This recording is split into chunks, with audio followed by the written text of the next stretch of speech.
Message of the day کے حوالے سے میں اپنے دوستوں سے، اپنے علاقائی عوام سے یہ ریکویسٹ کروں گا کہ جیسا کہ ہماری انتظامیہ چاہ رہی ہے، ہماری سول سوسائٹی کا یہ ڈیمانڈ ہے، آپ سے ریکویسٹ ہے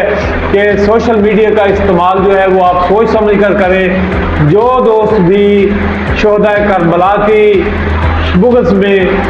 اور مذہبی منافرت پیدا کرے گا، صحابہ کرام کی شان میں گستاخی پیدا کرے گا، تو یہ آپ لوگ کو اسلام کی خدمت نہیں کر رہے ہیں، بلکہ آپ لوگ اپنے آپ کو جیل کی سلاخوں کے پیچھے جانے کی دعوت دے رہے ہیں۔ تو آپ سے میں درخواست کروں گا کہ یہ 2-3 دن رہ گئے ہیں 10 محرم تک، یہ امن کا مہینہ ہے، پیارا مہینہ ہے، اسلامی سال کا آغاز اس مہینے سے ہو رہا ہے، اور اللہ تعالیٰ کو یہ مہینہ بڑا پسند ہے،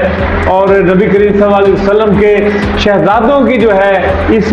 10 محرم میں شہادتیں ہوئی، آپ کے 72 جان ساران کو قربان کر دیا گیا۔ تو آپ کے لیے میسج یہی ہے کہ ان کی قربانی سے آپ سبق سیکھیں، اور انہوں نے جو آپ کو درس دیا ہے نبی صلی اللہ علیہ وسلم کی تعلیمات، ان کے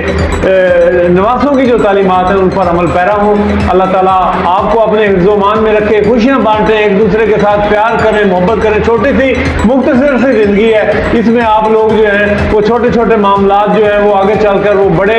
طوفانوں کا رخ جو ہے وہ اختیار کر لیتے ہیں۔ تو میں بطور اینکر پرسن آج کے حوالہ سے سول سوسائٹی کی جانب سے بھی اور مرکزی جماعت اہل سنت کی جانب سے بھی، پی ایس اے ڈیجیٹل کی جانب سے بھی آپ سے یہ ریکویسٹ کروں گا کہ انتظامیہ کے ساتھ تعاون کریں، اور کسی قسم کی بھی